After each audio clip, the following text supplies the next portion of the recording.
están ustedes? Qué gusto saludarlos nuevamente. Gracias por acompañarnos en una nueva edición de Un Café con, como siempre, desde Trou. Arturo Prat, 25-26, que desde hace 2 años nos recibe muy cálidamente y nos permite estar aquí con ustedes conversando con las personas que han marcado de una u otra manera o siguen marcando el camino, el destino de nuestras comunas, como es el caso de San Javier y Villa Alegre. En esta oportunidad, este es un café que estaba pendiente desde hace más de 1 año, casi 2 diría yo, aproximadamente, con un amigo que afortunadamente tenía el gusto de adquirir por el camino, que se ha transformado en un villalegrino connotado desde mi punto de vista, y que marca con su pensamiento bastante el destino de la comuna, ya sea desde el ámbito político, desde el ámbito cultural, desde el ámbito social y también empresarial. Y decía que hace como 1 año y tanto que había un café pendiente con mi amigo Jorge Peña. ¿Cómo estás, Jorge? Bienvenido de vuelta después de tanto tiempo por allá, por tierras aztecas nuevamente. ¿Qué tal, Yanko? Buenas tardes también a los televidentes de Canal 30. Muchas gracias por estarnos viendo. Jorge, no es broma cuando planteo que este café estaba pendiente desde hace rato, porque tú tuviste una incursión política el año 2019, 2020, ya perdí un poco la fecha. 2021 creo que fueron las elecciones. Por ahí, no, claro. O sea, tú llegaste a Villa Alegre, si bien tú siempre estuviste vinculado con la comuna, pero decidiste, me has contado más de alguna oportunidad de venir a pasar tus años de retiro acá, cosa que te duró como 5 minutos nomás. Claro, yo conocí Villa Alegre en el año 80. Precisamente lo conocí porque mi esposa estudiaba en Concepción y un hermano que era carabinero hace tiempo lo había trasladado a Villa Alegre, entonces yo hacía la escala aquí, dormía el viernes aquí y me iba el sábado a verla por el día a Concepción y regresaba el sábado y me quedaba aquí en Villa Alegre y el domingo regresaba a Santiago, entonces tengo vínculos del 80 con Villa Alegre. O sea, en ningún caso eres un aparecido de la comuna, o sea, ya venías con un conocimiento, con una ligación a la comuna desde hace tranquilamente 40 años. Sí, del 80 y el año 97, 96 creo, abril de 96, con mi hermano compramos una parcela en Guiones, ese año 96. Una parcela que era de Mauricio Contreras, en el paradero 22, muy cerquita donde están tus papás. Sí. Y bueno, de ahí estaba ahí el pensamiento de alguna vez retirado venirnos a vivir a Villa Alegre. Y se fueron dando las cosas y ahí estamos viviendo en Villa Alegre. Es bastante raro de repente, por lo menos a mí me surge alguna extrañeza al pensar un hombre como tú que este último tiempo, no sé cuántos años estuviste en México, unos 10, 15 años aproximadamente ligado a México. 14 años viviendo en México. Bueno, y esa fue como la estadía más larga, pero te tocó en suerte y por elección estar en... Bueno, yo me fui, mi familia era del lado de Purapel, y de ahí me fui a los 4 años a Quinamávida a estudiar, mis padres se separaron, y me fui a Quinamávida, estuve desde los 4 hasta los 14 años en Quinamávida. Y quizás eso mismo, el hecho que he vivido en tantas partes que me hacía que no tenía lugar, por lo tanto fue más fácil tomar la opción de venirnos a vivir a Villa Alegre. Porque a los 14 me fui a Santiago, por ahí hice una carrera, estudiando de noche, trabajando de día, y estuve ahí hasta el año 91, y de ahí me trasladaron por el trabajo a Antofagasta, viví 2 años en Antofagasta, casado ya, y después me trasladaron a Vivienda Concepción por la empresa Tres Montes Luchetti, y yo estaba a cargo de la 7ª y 8ª región, con base en Concepción. Entonces me tocaba aquí visitar esta ciudad, entonces siempre estuve vinculado. Y después de ahí me trasladaron a Rusia un par de años. Y te digo todo esto, por eso es como que no he tenido sentido de pertenencia en muchos lugares, porque estuve, no sé, 10 años en Quinamávida, en Santiago otros tanto, en Antofagasta 2 años, después en Concepción 2 años más, después en Rusia 2 años, y después de Rusia, ¿Colombia? En Colombia 6 años, y después de 6 años en Colombia 14 en México. Entonces tú dices, ¿de dónde eres? Del mundo. Del mundo. ¿De dónde son tus hijos? O sea, los hijos son de dónde. O sea, ¿de dónde son tus hijos? Si no tenían... ¿Tus hijos dónde nacieron a propósito? Porque tú tienes cuánto. Cuatro. Los tres primeros nacieron en Santiago. Los vivían en Santiago. Yo vivía en Maipú cuando me casé, fui a vivir a Maipú. Los tres primeros en Santiago. Y el cuarto, el menor, nació en Concepción. Finalmente todos chilenos. Sí, todos chilenos. Y el cuarto con 6 meses se fue a Rusia. Pero pasa un poco que los hijos dicen, oye, ¿de dónde eres? Y cuando hemos vivido en tantas partes, dicen, ¿de dónde es?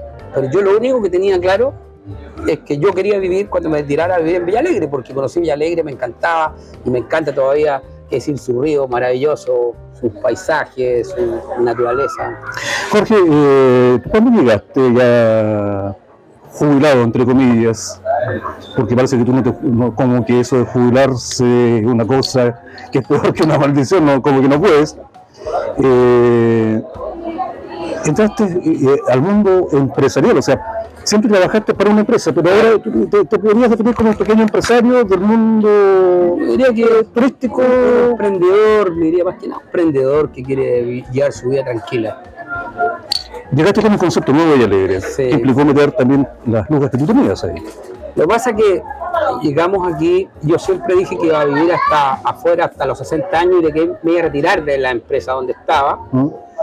Y quería venirme a Villa Alegre. De hecho, la idea mía era inicialmente instalarme con corretaje de propiedades. Dije, los 60 hasta los 65 corretaje de propiedades en Villa Alegre. De hecho, la empresa se llama Inmobiliaria Loncomilla, en homenaje al departamento de Loncomilla que era, ¿no? San Javier y Villa Alegre. Era. Pero después vi que para ser un buen corredor de propiedades hay que saber mucho, estudiar mucho. Yo ya no quería más estudiar, ya había empezado muy joven a trabajar, estudiar, como les decía yo, estudié en la noche, trabajé de día. Y para ser un buen corredor necesitas saber muchas leyes. Y aquí no era fácil encontrar a alguien, dice, oye, le ofrezco a esta persona para que venga a trabajar conmigo, tampoco estaba muy desarrollado. Y al final me puse con las canchas de fútbol. ¿Tienes ojo comercial? Tú empezaste a trabajar desde niño, desde chico. 12 años empezar en la tierra en Quinamávida. Ya, y después te fuiste a Santiago, sí. Cambio brusco. Sí. Estuviste en la universidad, ¿no? Sí, estudié en la Universidad de Santiago, en ese tiempo era técnica todavía, después pasó a Santiago, construcción civil. ¿Terminaste? Terminé, pero no hice la memoria ni la práctica. Ya. Porque en esa época yo salí de la universidad en el año 78, pero estaba muy complicado porque Chile estaba paralizado en esa época. Entonces la mayoría de la gente se estaba yendo a vivir a otros lugares, a Venezuela, principalmente había mucho profesional. Entonces la construcción estaba mala, la construcción civil. Entonces me ofrecieron ir a trabajar a Tres Montes para reemplazar en vacaciones de diciembre a marzo, y ahí me quedé 37 años. ¿Partiste vendiendo? Así es, vendedor en Santiago, en el sector poniente, Quinta Normal, atendía así almacenes. ¿En qué momento eso despierte también en ti el espíritu comercial? O sea, esta vez para una empresa, pero que me imagino que se fue transformando también en parte tuya, porque, insisto, parece que tú tienes ojo comercial, estás viendo lo que el resto no ve. Sí, yo creo que pasó también cuando fui a Santiago, mis papás estaban separados y mi mamá se había casado en Santiago y dado que necesitaba trabajar, colocamos un kiosco en plena Plaza Italia el año 72. Por lo tanto, a mí me tocó vivir toda esa época convulsionada del gobierno de Allende y vivirla en plena Plaza Italia. Ahí teníamos un kiosco de dulces. Pero en el fondo era el que yo iba a comprar, yo a esa edad tenía 18 años y era el que administraba ese kiosco. Y desde ahí como que ya empecé al negocio puro. 18 años tenía. ¿Y eso te lleva finalmente a convertirte en ejecutivo de Tres Montes, que termina en... Sí, fue una carrera larga. Mi primer vendedor en la zona poniente, que atendía almacenes, y después lo había hecho tan bien, estaba 3 años ahí y no me cambiaban, y yo sentía que quería más y nunca me decían, no, pero tú lo has hecho tan bien ahí que a veces pasa en las empresas que tú lo haces tan bien y no te mueven, no te dan proyección. Entonces me ofrecieron de una empresa que se llama Paro Alvareño, que vendía Tesamba, y me ofrecieron más sueldo y dije, me voy. Y me dice, no, pero no, me voy, y realmente gané más. Pero después que me fui, me di cuenta que Tres Montes era mi vida, o sea, había partido y me ofrecieron más dinero y me casé también en esa época y volví a trabajar a Tres Montes una vez más y ahí me dieron los clientes mayoristas. Yo tendía en ese tiempo, negociaba con Jumbo, la cadena Unimark. Y después ya el año 91 no fue fácil, primero atendía clientes pequeños, después mayoristas. El año 91 me trasladan a Antofagasta ya como jefe zonal, a cargo de la primera y segunda región, con vendedores a cargo, con gente de la bodega, los transportistas, las promotoras a cargo. Tenía alrededor de 80 personas más o menos a cargo. Después de 2 años ahí me trasladan a Concepción, a cargo de la séptima y octava región, y ahí ya tenía, no sé si 200, 300 personas a cargo entre transportistas y promotores. No fue fácil, sí, pero pasa que yo ya estaba casado y en esa época, como yo les decía a mis hijos, les digo siempre, yo no tuve tiempo para hacer filosofía de vida, tenía o trabajaba o me moría de hambre. Buen concepto, ¿eh? Filosofía de vida. No, porque yo veo mis hijos han sido soñadores, la culpa no es de ellos, es que yo les he permitido ser soñadores. Yo no podía soñar porque tenía que trabajar con 4 hijos y no tenía nada, yo no tenía nada. Yo por eso me construí una casa ahí pensando el día de mañana, digo, si a alguno de mis hijos le va mal, se pueden vivir conmigo, eso es lo que yo pensaba. Porque cuando yo tenía 30 años con mis 2 hijos chicos en ese tiempo, decía, me pasa, ¿qué hago aquí? O sea, no tenía dónde, no tenía papá, no tenía mamá, no tenía dónde irme, o sea, es terrible eso. Tú mismo, Yanko, espero que no te pase, pero si te va mal, sabes que llegas a la casa de tus papás. Yo no tenía dónde, o sea, o trabajaba, no hay otra opción. Jorge, es justamente ese recorrido por la vida que también resulta interesante porque finalmente, aunque no es la idea que vengamos a hablar de política acá, pero tú llegas a Villalegre con un sueño, con un proyecto y de repente te involucras muy temprano, que fue un tanto sorpresivo, de dónde apareció este mexicano tratando de mover Villalegre, que fue una organización social a prueba. Sí. Y eso después de alguna otra manera derivó en que tú finalmente fuiste candidato a alcalde. Lo que pasa, Yanko, que Villalegre, nosotros veníamos a pasear casi todos los veranos aquí, donde mi hermano nos viene a pasear distinto. Pero cuando ya nos vinimos a vivir, nos dimos cuenta, yo en mi caso me di cuenta que esta es una comuna incomunicada. A Villalegre le falta tanto por hacer, le falta, nosotros llegamos a vivir en el 2016 y hoy estamos a 2024, 8 años, ¿no? 7, sí. Y le sigue faltando. O sea, no es que diga, no, es que se mejoró. Yo veo que sigue igual. Hay un problema de la conectividad en transporte. Terrible, sigue siendo lo mismo. Tú lo sabes. Si uno no tiene auto, ¿cómo se mueve en Villalegre? Y uno ve políticos que ofrecen. Todos saben el problema, pero no hacen nada por solucionar. Lo saben. Y uno escucha las campañas, todos lo saben. Pero ahí está el eslogan de hagamos que suceda, porque se promete, se sabe lo que hay, y no se hacen las cosas. Seguimos igual con el tema del transporte. Sí, una de las grandes falencias de Villalegre, sin duda. Tal vez eso también ha contribuido a un excesivo aumento del parque automotriz, aparte que los vehículos han bajado de precio, y hoy día cualquiera tiene 1 o 2 en la casa, pero también se ha convertido en una necesidad. Si no tienes vehículo, como tú dices, está más que complicado. Oye, pero a mí me llamó mucho la atención, y me sigue llamando la atención, porque a diferencia nuestra, que estábamos ya acostumbrados a Villalegre, tú llegaste con la mirada del turista, del gringo, del extranjero, del que viene de otra parte, y que de repente tal vez se están mezclando muchas cosas en relación a la comuna, que tú ves un potencial que quienes hemos estado siempre ahí no logramos ver. Y eso me llama la atención. ¿Por qué, Jorge, tú ves las cosas distintas? ¿Fue de tu andadura por el mundo?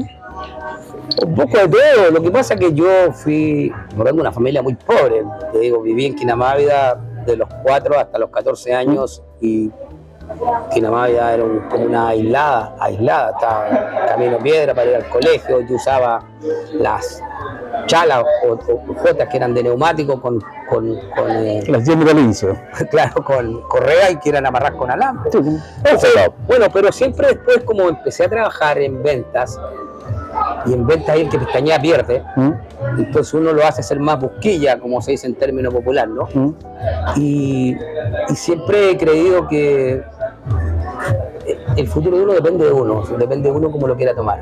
Y yo, con 4 hijos, no podía dormir. Entonces después dije, bueno, nos vamos a ir a Villa Alegre, se fueron dando las cosas, la historia es larga, podríamos tomarnos una botella de whisky alrededor para contarte la historia es larga.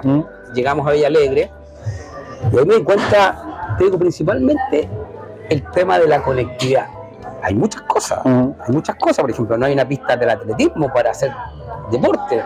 A mí me encantaría andar en bicicleta, pero no hay una ciclovía. Y además está el problema de los perros. Hay muchos perros que son callejeros y tú andas en bicicleta, si no tienes habilidad para esquivarlo. Yo he visto a gente que ha mordido los perros. Entonces uno dice, bueno, pero ¿qué pasa aquí con Villa Alegre? Y lo otro que fue en su momento decir, oye, yo, como tengo familia en Santiago también, en este cruce de Villa Alegre ni siquiera había un lugar para dejar y recibir pasajeros, Yanko. No había un lugar. Tú pasabas por la carretera y no sabías si Villa Alegre tenía hotel, si Villa Alegre tenía hospital, si Villa Alegre tenía gasolinera. O sea, no había un motivo que invitara a pasar a Villa Alegre. Pero la opción era o quedarnos ahí haciendo nada o hacer algo. Entonces lo primero que hice fue buscar la Cámara de Comercio. Todo esto tratando de buscarla, la Cámara de Comercio. En las elecciones pasadas dijeron que estaba lista. No voy a dar nombre ni nada, quiero que estaba lista, porque creo que la Cámara de Comercio debería ser el motor de una comuna.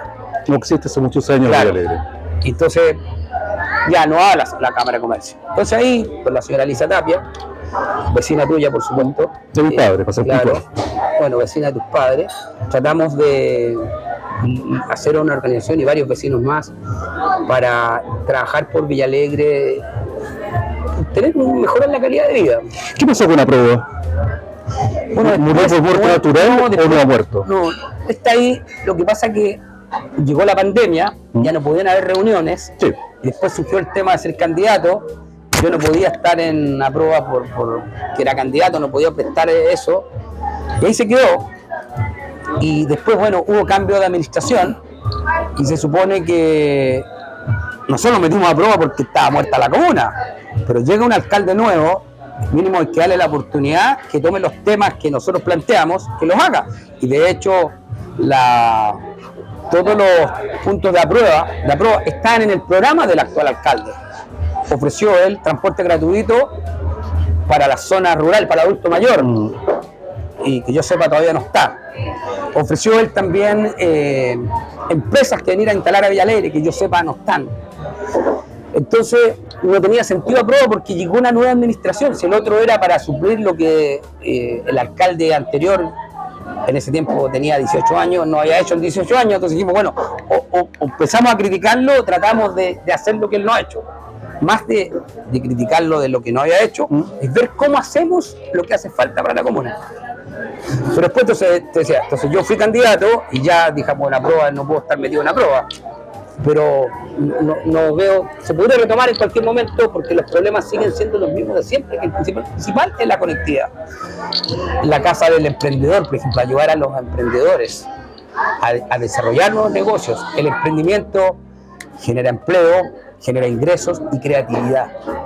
Imagínate, Yanko, aquí, si en Villa Alegre hay mucha gente que vende cosas, compra perfume, ropa, etcétera, y va a Santiago. Ni siquiera tenemos un bus que vaya a Santiago. Son curiosos los retrocesos de la comuna. El otro día me sorprendió y casi me cae una lágrima de emoción. Iba para Villa Alegre y de repente me voy detrás de un bus que decía Pullman del Sur. Dije, volvieron. ¿Sabes hasta cuándo me duró la ilusión? Hasta no hablamos las tortillas. Pero ese es, pues, Yanko, yo te digo, nosotros fuimos con Juan Carlos Tinel a hablar a Altas Cumbres. Fui con otra persona, con Víctor Hugo Pareja, que nos consiguió, y fuimos Marcelo Bravo a hablar con los dueños de Talca, París y Londres. Y ellos estaban en toda disposición en hacerlo. Pero después primero fue el estallido social y después la pandemia. No se pudo ejecutar, pero sí Talca, París y Londres estaba. Pero ahora a mí no me corresponde, porque todo eso pasa por la municipalidad. Y por supuesto, como yo era un competidor, si se quiere, en ese minuto el alcalde, no podía yo ir a decir, oye, yo hablé con el buce, porque claramente él lo va a tomar como él, pero no lo ha hecho, no lo han hecho. El tema del transporte es tan importante, Yanko, para terminar la idea, es tan importante porque en la región es difícil conseguir especialistas médicos. Entonces, a mí me pasó que me tuve que operar, me fracturé. Y entonces hay que ir a Santiago. Pero si tú vas a Santiago, tienes que ir a la carretera a tomar el bus o venir a San Javier. Y acá en San Javier ni siquiera hay un lugar donde pueda dejar el auto uno y dice, mira, llego aquí a las 7 de la mañana, me tomo el bus y vuelvo a la tarde. ¿Dónde lo estacionan? No hay como dónde estacionar. Jorge, perdón. No, tome la tapita. Sí. Hay un dicho que señala que de repente hay que poner la carreta delante de los bueyes. Entonces, te habla del alcance porque de repente a lo mejor Villalegre es muy desunido y de repente hace falta que los villalerinos pongan la carreta delante de los bueyes. Pero eso te lo voy a preguntar a la vuelta después de un breve corte comercial, cuando retornemos acá a seguir compartiendo un café con, en esta oportunidad, Jorge Peña, empresario jubilado, jamás me dice que ciudadano de Villalegre. Ciudadano de Villalegre. Inquieto, buscavidas, ciudadano del mundo. Y por supuesto, dándole las gracias a Treu, que nos permite realizar esta conversación cada semana para compartirlas con ustedes y donde ustedes, por supuesto, también encuentren un espacio preparado con cariño para que venga a servirse un jugo, una bebida o un trequito o a comer algo, porque todo es un lugar bien especial acá en San Javier, en Arturo Prat 2526, donde comparte la familia y se siente como estar en familia. Breve alto, retornamos a un café con...